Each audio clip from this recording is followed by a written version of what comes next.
What's up, everybody? We are in Clinton, Mississippi. We're just outside of Jackson, Mississippi with Tyrone Haggard. Yes. And we're going to do a little property walkthrough of a house over here in Clinton. We're also going to look at some houses, I think, in Jackson Yes. and just kind of in this general area. And Tyrone, I'd love to just kind of start right here. I know you're from here. You live here. Mm-hmm.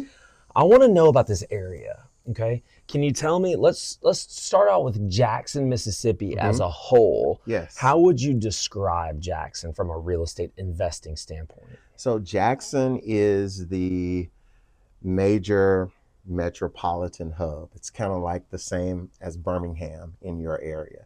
And then you have the towns surrounding Birmingham, like Trussville, like, Hoover and all of that. So Jackson is equivalent to your Birmingham, and Clinton is your Trussville. Oh, okay. Yeah, so that if you want to put Clinton in the mindset of what is it like in your area, Clinton is a Trussville. Clinton is a very, very nice, solid community, A-rated school district, very good city government, good city leadership. They focus on having good police, which safe city. A lot of people want to move into Clinton for the school districts and also for the availability of housing that's still somewhat affordable right now. Yeah. So if I'm either getting started in real estate or maybe I'm coming in from out of town and I've got money I want to deploy into real estate and I want to specifically invest in Jackson. When I think of Jackson, I think it's more of like kind of like a rental market. And I know you can flip here, you're doing retail stuff. This is obviously a retail flip. But I think more along the lines from a national standpoint, this is a place where people can go and get cash flow. Am I wrong in thinking that? You are correct. They can get cash flow, but I think the stigma surrounding the city of Jackson is totally wrong. Okay. Jackson is thriving. Jackson is a great city. There are, of course, good and bad neighborhoods in every city, but there are more good neighborhoods in the city of Jackson than there are bad neighborhoods. And a lot of us are still doing some very good retail deals in the city of Jackson, mostly northeast Jackson.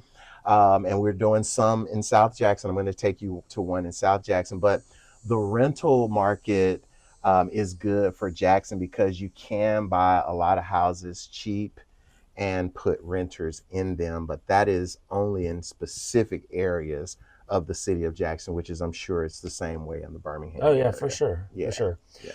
But from your vantage point, you're more of a rehabber. Is that fair to say? Yeah, that's fair to say. I transform communities. I'm not the guy that really comes in to just try to buy a house and do the very bare minimum to it and then put a renter in it.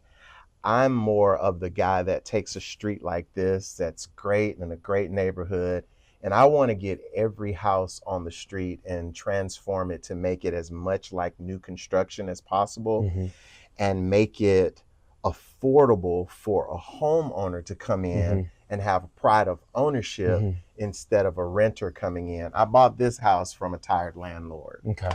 And so this one was rented. Yes. And would you consider Clinton to be a retail area? Clinton is more of a retail area, but it has been becoming a rental area over the last few years, of which guys like me are trying to prevent that from happening because, as you know, a lot of rentals will sometimes lower the property values.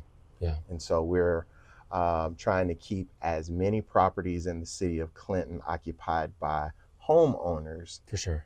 Instead of, don't get me wrong, there are a lot of amazing rentals in Clinton, but there are some that, aren't so good. And I'm sure what's going on in kind of the greater Jackson area, I'm sure what's going on is just like in Birmingham where these hedge funds came and they're still in and they're buying a lot. They're trying to scoop up as much as they can. I don't know if they're still here. I'd love you kind of just talk to that. Like, what have the hedge funds done to the city of Jackson? When I think of the city of Jackson, I'm thinking the whole metropolitan area. In the Jackson metro area, the hedge funds came in very heavily around the time of COVID. And they were just buying up multiple houses at a time, no appraisals, no contingencies, and not even putting renters in them, just parking their cash and allowing the houses to just still sit there and become deteriorated. So that created a problem that took, of course, a lot of the inventory that we as investors would have had to be able to come in and fix up and either flip it or turn it into renters. But they would come in and they bought a lot. I mean, when I say a lot, they bought up a lot of things. However, in places like Clinton, there were a group of investors and some realtors that helped us kind of keep them from coming in and completely taking over in cities like Clinton. But in Jackson, they pretty much had free reign, and investors were helping them. Several of my buddies would have 10 houses that they would have, and they would sell them to hedge funds as a package deal, 10, 15 houses at a time. It's hard to balance what you kind of know is right deep down versus all them dollar signs. Sometimes it's hard to balance that. And so now the hedge funds are pretty much kind of getting out of the area, but what they have is a whole bunch of houses that they've paid too much money for, and now they're trying to dump them to investors for way too much money. So you got to kind of wait and see what happens with that if they keep coming down with those prices. Yeah, the prices aren't realistic. So give me, do we know the median kind of house price in kind of the greater Jackson area? Yeah, we're looking at about 235 to 250 is typically that median, home price. When you take into consideration Rankin County and Madison County, which is like, say, Madison and Brandon, the home prices are significantly higher than Hinds County. And now you're talking into the threes versus a 250. But I would say a realistic median home price per capita and based on the income amount of the people in central Mississippi, anywhere from the 230 to 275 range. Now, and I think when most people think of Mississippi, they probably have kind of similar thoughts as what they think of Alabama. It's one of the poor states in the union. You're sure you're talking about 49th, 50th in a lot of categories. Yeah. But is that median house price number that you just listed, is that affordable for Mississippi, for central Mississippi? To be honest, these are the same houses prior to COVID that I used to sell for $189. Okay. $199, and now $250 is the bare minimum. So I think that most of the eligible buyers in my area have been priced out of homes that they can afford due to two things. Number one, the price, and then number two, interest rates being high.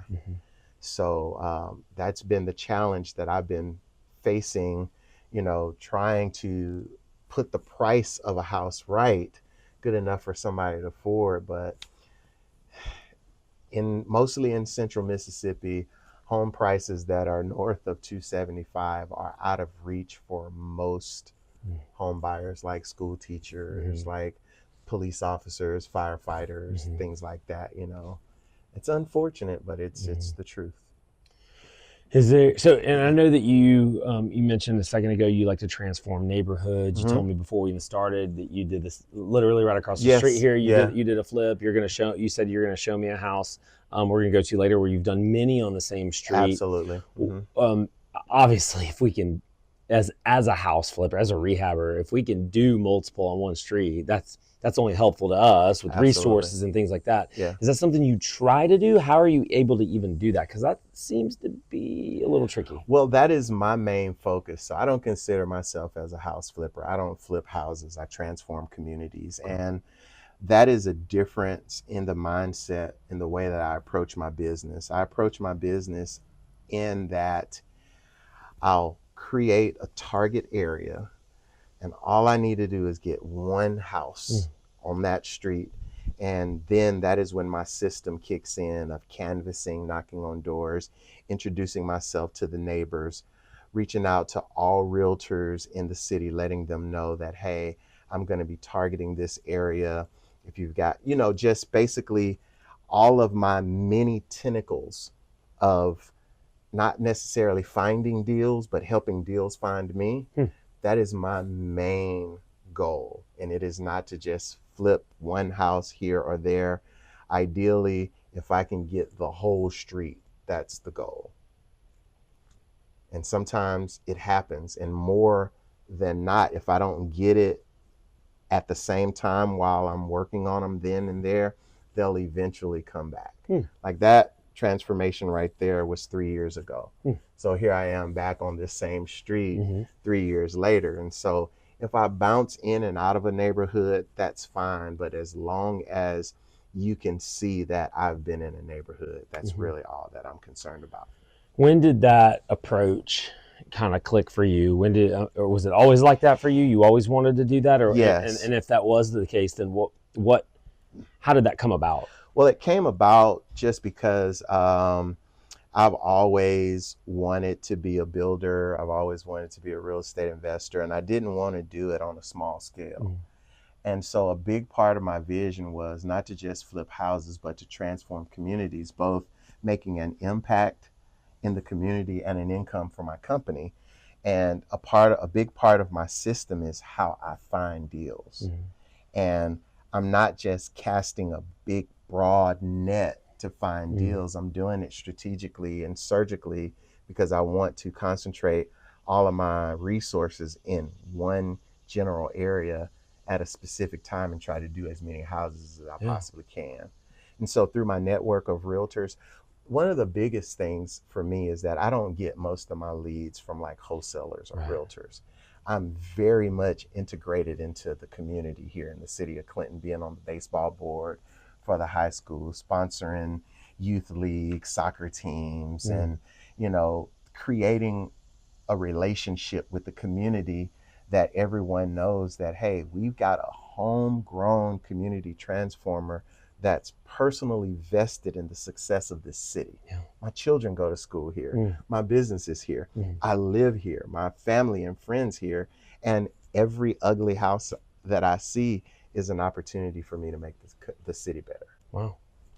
It's quite a different approach than most I talk to. Yeah, because I think that the money comes when the impact is prevalent.